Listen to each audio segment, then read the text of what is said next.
Hey guys, it's Try. We're going to be doing a new video series every now and then called VoiceDev, where we talk about the decisions that go into making a voice and like what cut content and why we did certain things we did, and a little like background into certain voices and skin voice packs and stuff like that. So without further ado, I thought we'd make our first one about the most recent, well, I guess as of now Heartseeker Oriana is out, but our second most recent voice pack, Lunar Empress Lux.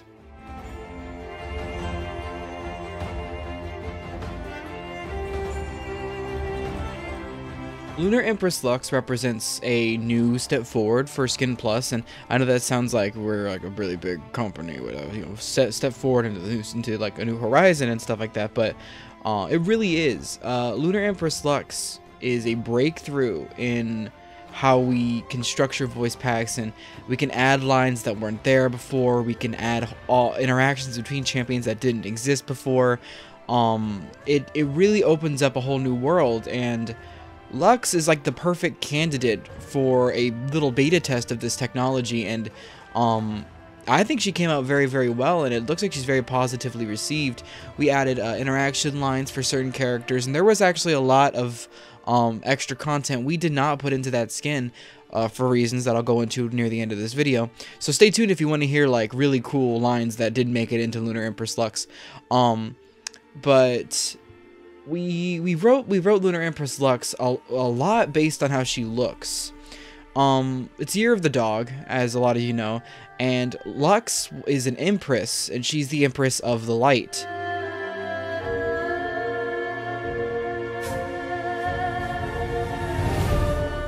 And she guards this light, and she protects it with the help of her two best friend doggo guardians, Nasus and Warwick, who are receiving voice packs too, by the way.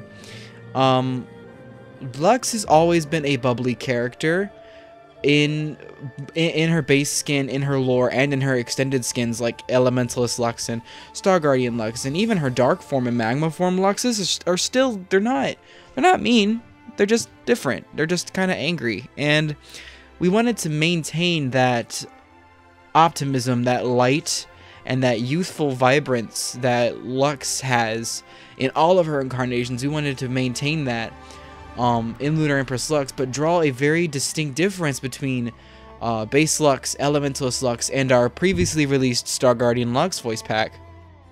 Remember to stay positive. Easier said than done, to be honest.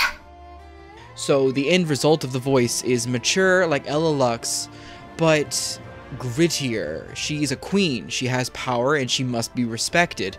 Her relationship to Warwick and Nasus is, they have a very close friendship. Nasus is more calm, he's the guardian type, and Warwick is the more rambunctious hunting, I need to go kill some stuff for you, Lux, love me. And she loves them both equally, and they are her protectors, and they love her too, and that gave us a little bit of a groundwork to work on from that base queen demeanor. Nasus, Warwick, who are my good boys? It's you? Yes, it's you! Of course, she's a Lunar Revel skin, and this is for Lunar New Year, also known as Chinese New Year. So her Q lines for light binding, she has one that's Liu, which is the Chinese word for bow. Liu! And she has one for her ult, which is Guang, and that means light. Guang! So we incorporated the Chinese words. She did have some Gong Xi Fa Chai, Happy New Year. She had some of that in there, but we decided to cut a lot of that out because we feel like we got that from Lunar Revel Morgana and Caitlyn that we released earlier last month. We got the New Year, the ringing in the New Year vibe from those two, and we're going to get it in our Warring Kingdoms Azir skin that's coming out soon. So we could really kind of cut the Gong Xi Fa Chai and go for more aggressive, beautiful kind of kneel to me, burn him under my queenly light, those kinds of things, and leave the Gong Xi Fa Chai to other champions where it would fit more naturally into their gameplay.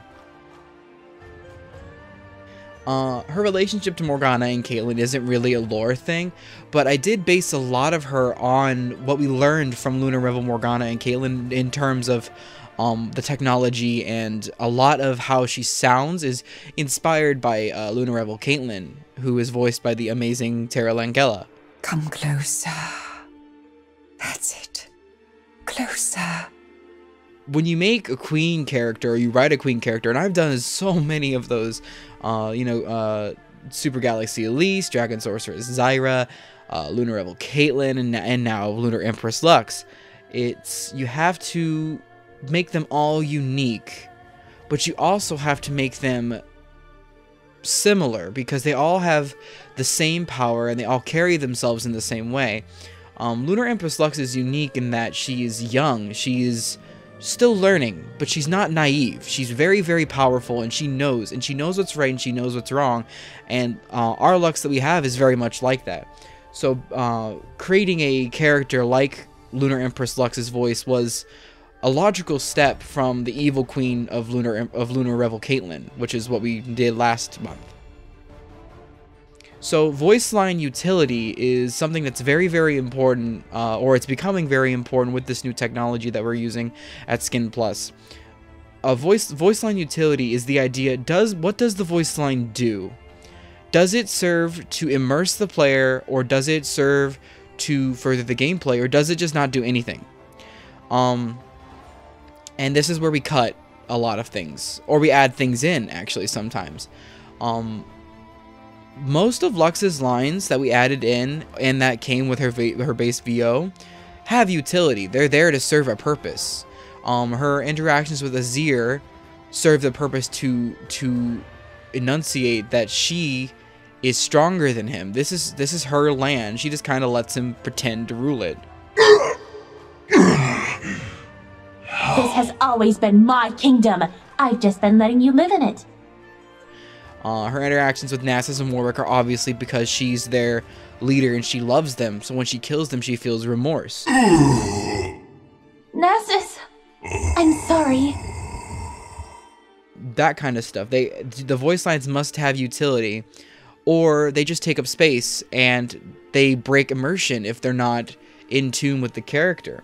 As far as immersion goes, you have to make sure the character meshes with the fandom's idea, the lore of the actual canon lore of the character, and our own idea that we have when we go into making these voice packs.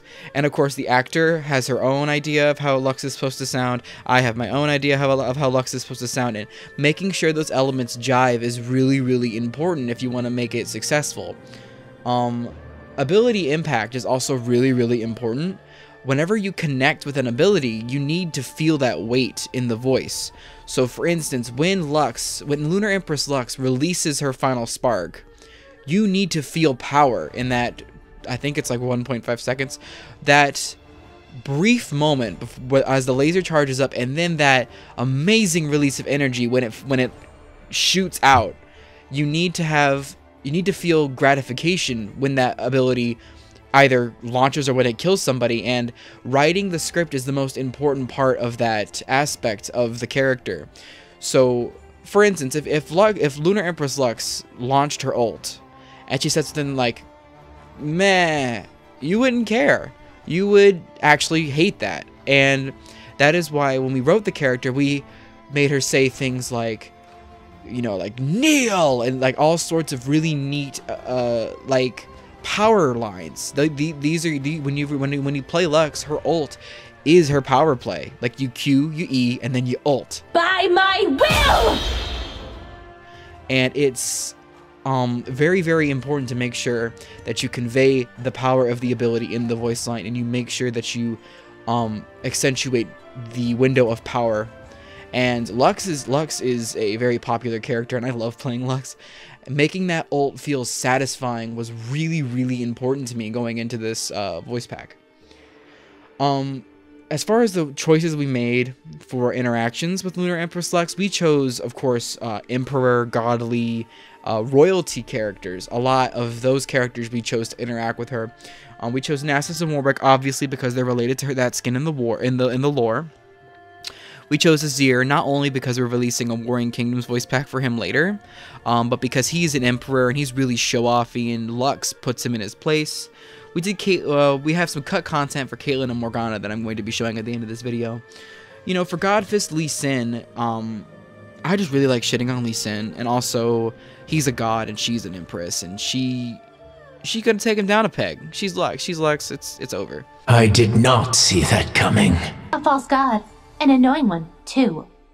It's important. I keep saying it's important, but it's important to make sure the interaction choices we make have thematic connections to the character, because you can give her interactions for every champion in the game, but a lot of them wouldn't make any damn sense. Like, why would she respond to Victor? Like, why would she respond to Olaf? Like, it doesn't make any sense. So you have to make conscious choices. And for cut content, we cut a lot of content out of a lot of voice packs. I think Star Guardian Janna actually has the record for the most content we cut, and that's another video entirely, because that's a really funny story. But we cut Elementalist Lux response lines from Lunar Empress Lux. I'm actually going to go through the list. I'm going to display all of the cut content in a second. But we cut Dark Form Lux lines, Light Form Lux lines, Caitlyn Morgana lines, Nightbringer Yasuo lines, Aetherwing Kayle lines, Soraka lines, and Arclight Vel'Koz lines. We also cut item lines for when she completes a support item, and we also cut Summoner Spell lines for when she uses Ignite and Barrier, and we also cut taunt response lines for when Elementalist Lux, Evelynn, Zoe, Galio, Ryze, Soul, and Thresh taunt her. So there is a lot of stuff on the cutting room floor, and I'm gonna show you guys that now. I have felled the serpent. The wolf cries no more. The wolf cries no more. A horrifying mirror image. My superiority has been proven. Order has been restored. For now. I am honored to slay a dragon of the stars. You were blinded by technology. I am truly sorry, Star Child. They thought you were a god. I knew better. They thought you were a god. I knew better. I think you'll find the light is on my side. I think you'll find the light is on my side. I will never fall to you, demon. Actually, I do own rainbows. Say that to my face, trickster god. Say that to my face, trickster child. I'd be happy to, guardian of stone. Do not lecture me about magic, old man. The audacity! The audacity! You overreach yourself. You overreach yourself. So thank you guys so much for listening to this first part of this first video of VoiceDev. We're going to be doing more on our next upcoming big project, which is Blackthorn Morgana, and we're also going to be doing a project at the same time of that, which is Popstar Ari. So stay tuned for more elaborate videos and lots of new content. Thank you for watching and supporting Skin Plus.